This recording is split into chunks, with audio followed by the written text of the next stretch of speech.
एक टैबू है for girls to join the police service, जैसे ही है अभी फ़िलहाल हमारी एक्सेप्टेंस नहीं है, मगर हमारी population is more than 50% female population. तो ज़रूरत तो सबको सर्विसेज की है ना।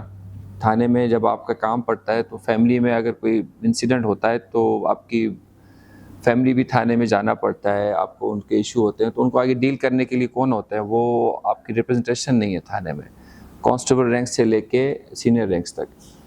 तो अभी उसकी अवेयरनेस नहीं है। मे बी आफ्टर 10 ईयर्स वहाँ पे आपको कुछ बेहतर प्रोपोर्शन मिल जाए कि आपको लेडीज़ की रिप्रेजेंटेशन हो थाने के हर कैटेगरी में, हर रैंक में, और उसमें जो हमारी फैमिली डीलिंग होती है वो बेहतर तौर पे कर सकते हैं। आइडियली तो ये है कि इस टाइम थाने में जाने से हर बंदा घबराता है, ऐसे ही है, तो ये होना नहीं चाहिए। इसमें हमारी लीडरशिप का इसके अंदर बहुत बड़ा वो है कि उनका काम है कि उसको इस तरीके से बनाए कि जो पब्लिक सर्विस है वो बेहतर तौर पे डिलीवर हो सके। वो हम नहीं कर पा रहे, कोशिश कर रहे हैं। अब एक टाइम आएगा कि जब वक्त बदलेगा तो यही थाने आपको फैसिलिटेशन के तौर पे मिलने चाहिए और आपकी फैमिली भी उसी कंफर्ट के साथ जाए जैसे आम बंदा जा सकता है। तो वो एक उस पर टाइम लगेगा, मगर एक इनिशियल जो उसके पर्सनल कंट्रीब्यूशन क्या है कि मैं अपने फैमिली को भी उतना कॉन्फिडेंस देना चाहता हूँ कि they should come and serve the police service, ताकि जो बहुत ही ज़्यादा लोअर कैटेगरी हमारी, जिनकी कोई एक्सेस नहीं है, जिनकी कोई सुनवाई नहीं है, वो उनकी सुनी जा सके। बीइंग ए पुलिस ऑफिसर जब हमने सर्विस की या जो भी कर रहे हैं, तो एएसपी तक या एसपी तक तो बहुत कम लोग पहुंचते हैं ना, ऐसे ही है। वो एक्सेस ही नहीं है, वो थानेदार आपको जाने नहीं देता, साहब का नंबर ही नहीं देता। तो फिर उसको कैसे इम्प्रूव करेंगे कि जो आपका विज़न है, वो जो आपका लोएस्ट रैंक है, उसको वो कैरी फॉरवर्ड करें और वो सर्विस के साथ लोगों की हेल्प करें। तो आइडियली तो ये है कि जो वहाँ पे सिपाही है वो खुद मुतमईन हो, तभी वो किसी और को मुतमईन करेगा ना। तो अभी वो बेचारा इतना, उसका हमने लुक आफ्टर नहीं की, वेलफेयर के हवाले से, लॉजिस्टिक सपोर्ट के हवाले से, उसकी एजुकेशन बच्चों की, उसकी मेडिकल, वो हम नहीं दे पाए उसको। वो जो कांस्टेबल रैंक है, जो नॉन गस्टेड ऑफिसर के रैंक है अंटिल डीएसपी, हाल तो डीएसपीज़ का भी बुरा है, माइनस दी पीएसपी कैटेगरी, वो जब तक हम लुक आफ्टर उनको नहीं करेंगे, इट्स नॉट पॉसिबल कि वो आगे लुक आफ्टर करें। या खुद बंदा खुद ही परेशान है तो आगे वो क्या सर्विस देगा। तो ये एक डिफरेंट समझो लंबी स्ट्रगल है जो कि करनी है एज ए लीडरशिप। हम कर रहे हैं और करते रहेंगे, और बाकी जब वो हम मुतमईन कर पाएंगे उन रैंक्स को, फिर वो आगे लोगों की सर्विस कर सकेंगे। आप में से पुलिस में कौन जाना चाहता है? चले, आई एम इम्प्रेस्ड, लड़कियां भी जा रही हैं, चलें, वेरी गुड। तो उसके अंदर इट्स ईजी टू क्रिटिसाइज़ के पुलिस ऐसी है वैसी है, मगर उस तरफ भी वही इंसान है जो एज ए क्लाइंट जब हम जाते हैं वो भी उतना ही परेशान है जितना क्लाइंट परेशान है। तो उसकी सर्विस तभी बेहतर होगी जब हम उसका ख्याल रखेंगे। तो आई एम वेरी होपफुल के ये जब हम इनका ख्याल रखेंगे, मैं पर्सनली यही करता हूँ, जहाँ पे भी मैं जाता हूँ I give them confidence. Welfare के हवाले से कुछ चीज़ें ऐसी करते हैं कि जो लोएस्ट रैंक के उसकी एक्सेस अपने हाईएस्ट रैंक तक हो, ताकि उसके मसाइल सुन सके, और जो लॉजिस्टिकली हम उनकी वेलफेयर कर सकते हैं वो हम करें। तभी वो जो कमांड की जो कॉन्फिडेंस है उस सिपाही में आता है, उस नीचे के रैंक्स में आता है, और पब्लिक को बेहतर तौर पर सर्व कर सकता है। तो एक आपके लिए तो is too much heavy thing to digest. जब आप आएंगे सर्विस में तो कुछ अरसे के बाद आपको ये चीज़, शायद कोई मेरा पॉइंट याद आ जाए कि हम क्या बात कर रहे थे उस वक्त। मगर ये कि आपको मैं I am first time here, मैं बैक एंड पे सपोर्ट करता रहता हूँ और आगे भी करता रहूँगा इंशाल्लाह, पर्सनली भी ऑफिशियली भी। और उसमें आपको या आपके जितने भी और दोस्त आएंगे, उनको किसी चीज़ की हेल्प चाहिए, कोई गाइडेंस चाहिए, तो आई एम ऑलवेज अवेलेबल। और इंशाल्लाह इसी तरह इस राब्ते में रहेंगे। बाकी सर तारिक जो हैं वो खुद ज़्यादा कंट्रीब्यूट करते हैं, इधर आते रहते हैं। बाकी जो दोस्त हैं हमारे वो भी आपके साथ ही हैं। तो wish you all the best, और ड्रीम बिग, ना पूरा हो मगर सोच छोटी नहीं रखना। खाली हाथ होना बादशाही का सोचो, ये सीना बड़ा करो, दिमाग बड़ा करो। नहीं मिलेगा कोई बात नहीं, मगर सोच पे कोई पाबंदी नहीं है। जब आप लिमिटेड सोचते हो ना, वहाँ पे परेशानी, वो आपका अपना फॉल्ट है। तो इसी आप नियत के साथ मेहनत करें, और ऐसी कोई चीज़ नहीं है कि जो ना हो सके। Nothing is impossible. आप सोचो, आप मेहनत करो, वो चीज़ आपको ज़रूर मिलती है। शायद टाइम लग जाए, शायद थोड़े से मुश्किलात उसमें ज़्यादा मिलें, मगर आप अपनी मंजिल तक ज़रूर पहुंचते हो। तो आप यंगस्टर्स हो, आपको देख के बड़ा अच्छा लगा मुझे, और मेरी यही ख्वाहिश होगी कि सारे के सारे पास करें और आगे जाके पब्लिक सर्विस करें। पहुंच तो जाएंगे आप, मगर आपके पहुंचने से लोगों को क्या फ़ायदा है? मतलब मैं अफसर बन गया हूँ, मेरे उससे किसी और को क्या फ़ायदा हो रहा है? और मैं आईजीपी बन जाऊँ, अगर मैं किसी के कोई काम नहीं आ रहा, तो मेरे उधर होने का फ़ायदा नहीं है। तो टेस्ट तब होगा आपका एक्चुअल के जब आप किसी के लिए काम आए, किसी के लिए भला करें। और इंसान का यही है, वरना हम में और जानवरों में क्या फ़र्क है? हम किसी के लिए कुछ कर सकते हैं, हमारे अल्लाह ने इस्तिताअत रखी है, और हम नहीं करें, वो चीज़ सबसे ज़्यादा गलत है। तो जिस कैपेसिटी में भी, इवन अभी भी अगर आप पढ़ रहे हैं, आपके ये यंगस्टर्स हैं आपकी फैमिली में, उनको आप अच्छी एडवाइस भी दोगे ना कि आप CSS करो, आप इस एग्ज़ाम की तैयारी करो, उसको थोड़ा पढ़ा लेंगे, ये आपकी ये वाली सर्विस होगी जो उनको काम आएगी। आपके जो गांव के लोग हैं, इंटीरियर सिंध से कितने हैं इधर? कहाँ से हो बेटा आप? शिकारपुर में कितने लोग CSS की तैयारी कर रहे हैं? ठीक है, तो आपके स्कूल में से कितने लोग होंगे क्लास में से जो कर रहे हैं? नहीं है ना?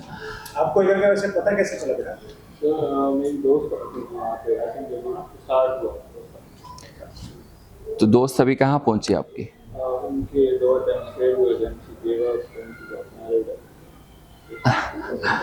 चले भले कि अब आपने उनको देख के यहाँ पे पहुँचे, हो सकता है बाकी लोगों को यहाँ का ना पता हो, आप उनको वहाँ पे भी गाइड कर सकते हैं। CSS के अलावा और बड़ी चीज़ें हैं, सिंध गवर्नमेंट की इतनी जॉब्स आती हैं, उसके कमीशन के एग्ज़ाम्स की तैयारी होती है, तो आप उनको गाइड कर सकते हैं।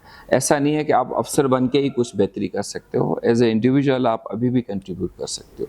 और जब आप अफसर बन जाओगे तो आप पे ऑफिशियल जिम्मेदारी आ जाती है कि you are paid for this to serve the community, तो वो आप उसको बेहतर तौर पे कर सकते हो। तो ये थोड़ा सा इंट्रोडक्शन था। मैं आपको अपना थोड़ा सा डिटेल बता दूं। नुशारो फ़िरोज़ से मेरी तालीम है, प्रिसाइजली कंडियारो से मैंने मैट्रिक की थी। Then I join navy. उस वक्त मैट्रिक के बाद जाते थे आर्म फोर्सेस में। वहाँ पे लेफ्टिनेंट के रैंक तक मैंने नौकरी की फॉर 10 ईयर्स। 4 साल मेरी ट्रेनिंग की, 6 साल कमीशन सर्विस है। Then we have this option to opt for this civil services. तीनों फोर्सेस से आते हैं, आर्मी, नेवी, एयरफोर्स से। तो वहाँ पे फिर ट्राई किया, तो हम 17 लोग थे जिन्होंने अप्लाई, तो ज़्यादा लोगों ने किया, 17 लोगों के इंटरव्यू हुए। ठीक है, एवरीवन वाज इक्वली क्वालिफाइड। मुझसे बेहतर पढ़े लिखे लोग होंगे शायद, और मुझसे बेहतर बैकग्राउंड होगा। मैं तो गांव से गया था, मेरा फोर्सेस में कोई नहीं था। मेरे वालिद साहब टीचर थे स्कूल के।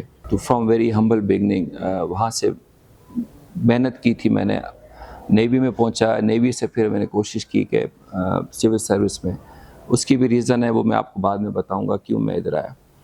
तो वो 17 में से सब क्वालिफाइड थे, सबका इंटरव्यू हुआ, एक बंदे ने सिलेक्ट होना था। वो मेरा नसीब था, मैं हो गया। ठीक है, हर एक बंदे का कोई ना कोई लिंक इस तरीके से, वसीला, कोई चीज़ अच्छी जुड़ी होती है, आप उस मंजिल तक आपको पुश करते हैं कि आप पहुंच जाओ वहाँ पे। और जिसका नहीं नसीब होता, नहीं लिखा होता, आप कुछ भी मेहनत करो, वो चीज़ किसी न किसी जगह से शॉर्ट हो जाती है, आप नहीं पहुंच पाते। हो सकता है उससे बेहतर कोई और चीज़ लिखी हो, हमें नहीं उस वक्त समझ आती। तो जब ना भी हो तो ज़्यादा वो नहीं करना कि शायद यही था और उसकी ज़िंदगी मौत हो गया। आप उसके अलावा भी बहुत चीज़ें कर सकते हो, हर बंदे के अंदर कैपेबिलिटी होती है कुछ ना कुछ करने। वहाँ से फिर इधर आ गया पुलिस के अंदर। पुलिस में मेरी पहली जो इनिशियल सर्विस थी वो आउट ऑफ प्रोविंस होती है। तो I served in Punjab for 5 years. Then Punjab से फिर मेरे सिंध में ट्रांसफ़र हुआ, तो उस वक्त से अभी तक 2008 से यहीं पे हूँ। नेवी से IBA से ग्रेजुएट किया मैंने, then I went to London School of Economics, did my masters in criminal justice policy, then recently last year I did my PhD from UK in terrorism financing। तो ये छोटा सा मेरा background है। Bottom line ये कि मैं भी इसी तरीके से, आपके पास तो शायद मोटरसाइकिल होगा, मेरे पास साइकिल भी नहीं थी जब मैं मैट्रिक में था, जैसे हम गांव में होते हैं, ठीक है। तो सोच थी जो मेरी यहाँ पे लेके आई है, सोच तो रोक नहीं सकती ना, वो थॉट आपने रखनी है अपनी, वो जज्बा रखना है, तो आप कहीं पे भी पहुंच सकते हो। जब मैं यहाँ पे आ सकता हूँ, आप मुझसे बेहतर बैकग्राउंड से आए हो, तो आप उससे और आगे जा सकते हो। तो ये बिलीफ अपने पे रखना है कि you can do anything if you want, और नीयत साफ़ रखनी है, पॉजिटिव रहना है। एक होता है हसद होता है, वो कुरान में लिखा है, हमारी ह्यूमन नेचर में, उससे हम बच नहीं सकते।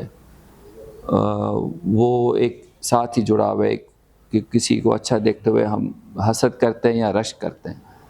तो अगर आप कोई अच्छी चीज़ देखो तो हसद मत करना, आपके कोलीग से, आपकी फैमिली से, आपके सीनियर से रश ज़रूर करना, कि दुआ करना कि अल्लाह इसको अपने इतना अच्छा किया तो मुझे भी ऐसा अच्छा, ना कि उसकी टांग तोड़ दो वो मेरी तरह आ जाए, उस पर नहीं रखना। इसकी गाड़ी अच्छी है तो रश करें कि मुझे भी मेहनत से ऐसी गाड़ी मिलनी चाहिए, मेरा भी ऐसा नसीब हो जाए।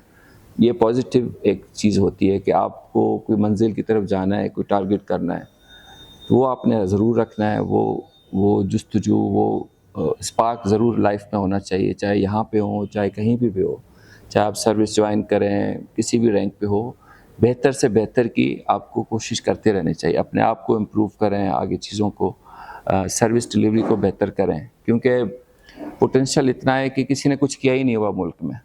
जहाँ पे हम गवर्नमेंट सर्विस की बात करते हैं, आप जितना भी कम काम करें उतना कम है, और आप थोड़ा सा भी काम करते हो इतना प्रोमिनेंट होता है।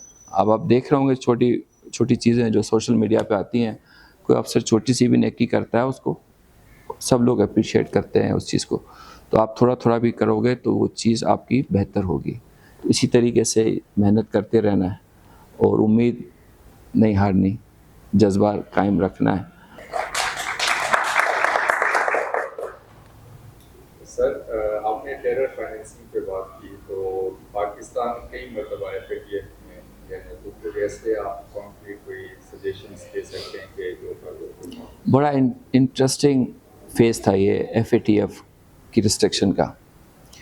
इस जितनी भी चीज़ें, जितने भी लेजिस्लेशन पास किए हमने, बड़ी मेहनत की FATF की ब्लैक लिस्ट पे ना जाने से, ग्रे लिस्ट निकलने से। तो मैंने ये इसमें देखा कि हमारे में इतना ज़्यादा पोटेंशियल है, अगर हम करना चाहें तो हमने एक महीने में 6 लेजिस्लेशन पास किए। बाकी पूरा मुल्क की लेजिस्लेशन रुकी हुई है, हमने FATF के डर से अपने सारे कानून सीधे किए, अपनी डायरेक्शन सीधी की।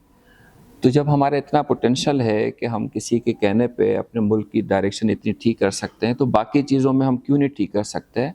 तो ये एक होप थी, उम्मीद थी कि जब अगर हम चीज़ें सीधी करना चाहें तो कोई मुश्किल नहीं है।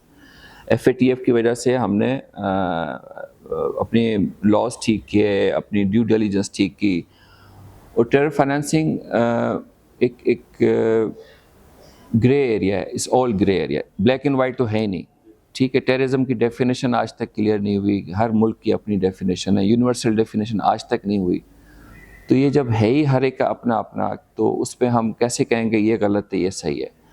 तो उसी गलत सही के जो बीच का हिस्सा है, जो ग्रे एरिया है, उसी के अंदर रह के काम करना है कि वो चीज़ें जो हमारे मुल्क के लिए ज़्यादा नुकसानदेह उसको रोकें। और उसमें एक जो हमने जंगें लड़ी हैं, अभी भी हम अफ़गान वॉर के इफ़ेक्ट से नहीं निकले, और जो हमारे बॉर्डर्स हैं अभी भी हॉट, हमारी बाउंड्रीज़ हैं कि इंडिया के साथ अलग मसले हैं, अफ़गानिस्तान के इशू अलग हैं, अभी नई ईरान के साथ शुरू हो गया है। तो सारी इन चीज़ों के कंसिडरेशन में, एक नॉर्मल कंट्री होती है ना, पीसफुल है, आपने कोई जंग वंग नहीं लड़ी, कोई दुश्मन नहीं, आपका सारे भाई भाई हैं, फिर तो आप कहो कि जी अब आपने ये भी नहीं करना, ये भी नहीं करना, ये ठीक है ये गलत है, ऐसा तो था ही नहीं कभी पाकिस्तान के साथ। तो हम स्टेट ऑफ वॉर में रहे, फिर एज ए स्टेट हमने कुछ ऐसी चीज़ें करनी पड़ी जो ग्लोबली ठीक नहीं देखी जाती। वो उन्होंने तो जंगे करके first world war, second world war करके अपनी चीज़ें ठीक कर ली कि ये गलत है, ये ठीक है। अभी हमने किसी से नहीं लड़ना, हमारी अभी वो पोजीशन नहीं हुई, स्टिल स्ट्रगलिंग नेशन। तो उसमें वो चीज़ें कुछ की हमने अफ़गानिस्तान वॉर के अंदर, और उससे निकलने के इम्पैक्ट, फिर जो फाइनेंसेस आए उनको खर्च करना, वो चीज़ों को रोकना, वो चीज़ें हमने कुछ ऐसी गलतियाँ की कि हमें नहीं करनी चाहिए थी एज ए नेशन। उस चीज़ को रियलाइज़ किया, उसको ठीक किया, उसमें से कुछ चीज़ें हो गई, कुछ रहती हैं अभी भी। आप एग्जैक्टली कोई आप कहें कि जी सारी 10 में से 10 पॉइंट हो गए हैं, वो नहीं हुए अभी भी, मगर 10 में से हमने 6 कर ली, 7 कर ली, अभी भी काम रहता है और उसको हम मज़ीद बेहतर कर सकते हैं। तो टेरर फाइनेंसिंग का ऐसे ही है कि कभी शरारत करनी होती है इंडिया में, अब आप कैसे करोगे? लीगल चैनल से तो नहीं करोगे। तो वो जो हम टेररिज्म अपने पास समझते हैं वो लोग कर रहे हैं, तो हम भी कुछ ना कुछ मस्ती कर रहे होते हैं ना, तो उसके लिए कुछ हमने ग्रे एरिया छोड़ा होता है। तो राइट एंड रॉन्ग की एग्जैक्ट डेफिनेशन नहीं है, मगर ग्रे एरिया के अंदर काफ़ी चीज़ें बेहतर की हैं और आगे भी बेहतरी होती रहेगी। इवन ये जो आपका डिफेंस मैकेनिज़्म है, आपका जो न्यूक्लियर बॉम्ब है, it was all through this back channel, money laundering, पैसे जो भिजवाए वो चीज़ें लेने के लिए। वो सीधी चीज़ें तो आई नहीं ना, आपने इंपोर्ट किया चीज़ें, रॉ मटेरियल इंपोर्ट किया, आपने बॉम्ब बना दिया, ऐसा तो नहीं हुआ। तो वो उस वक्त की ज़रूरत थी, इसी ग्रे एरिया से हमने वो चीज़ें कंप्लीट की। आगे भी ऐसी कोई परेशानी आएगी तो हमने ऑफिशियल चैनल्स को तो यूज़ नहीं कर सकते। अभी जो हमारे वेपन सिस्टम्स हैं, जिनसे हम अमेरिका की डिपेंडेंस हैं, जिनकी सैंक्शन लगी हुई है, वो कैसे चल रहा है? वो इन्हीं ग्रे एरियाज से चल रहे हैं कि हम किसी थर्ड कंट्री में इंपोर्ट करते हैं, वहाँ से हम निकाल के ले आते हैं, पैसे मनी लॉन्डर करते हैं, ऑफिशियल बैंक से तो भेज नहीं सकते। कुछ चीज़ें आपने मुल्क की सर्वाइवल के लिए रखी होती हैं, वो आप एग्जैक्टली बंद नहीं कर सकते, मगर आप कुछ ऐसे कर सकते हैं कि उसको लोग मिसयूज़ ना करें। उस हालत में हमने बहुत तरक्की की है, बहुत चीज़ें बेहतर की हैं। पहले तो ये था कि बैंक में आप कहीं पे भी अकाउंट खुलवा सकते थे, अब आपके साथ ये नहीं है। ऐसे ही है, सिम आप अपनी 4-4 ले सकते थे, 6-6 ले सकते थे। अब आप थंब इम्प्रेशन का काफ़ी उन्होंने सख्ती की हुई है गवर्नमेंट ने कि आप ये नहीं कर सकते। अभी भी हालांकि चीज़ें चल रही हैं, मगर ओपन फॉर ऑल नहीं है। तो ये सारी चीज़ें इम्प्रूवमेंट की तरफ हैं कि आप कैसे चीज़ों को रोक सकते हैं, कैसे आप ड्यू डिलिजेंस कर सकते हैं कि कोई गलत बंदे के पास गलत चीज़ ना आ जाए। One man's freedom fighter is other man's terrorist. That's how you look at it. Plus ये कि आपके जितने भी दोस्त हैं, मेरी तरफ से मैसेज दें कि फाइनेंशियली अगर किसी को ज़रूरत है तो आई एम ऑलवेज अवेलेबल। किताबें चाहिए, फ़ीस चाहिए, कुछ भी करना है, इट्स ऑन मी। तो अगर मैं एक बंदे को भी हेल्प कर सकूं तो मेरे लिए एक नेकी का काम है। तो ये मैसेज आज मेरा आने का, वैसे तो हम कर ही रहे हैं, इंडिविजुअली भी किसी को हेल्प चाहिए तो आई एम ऑलवेज अवेलेबल। ठीक है, थैंक यू वेरी मच।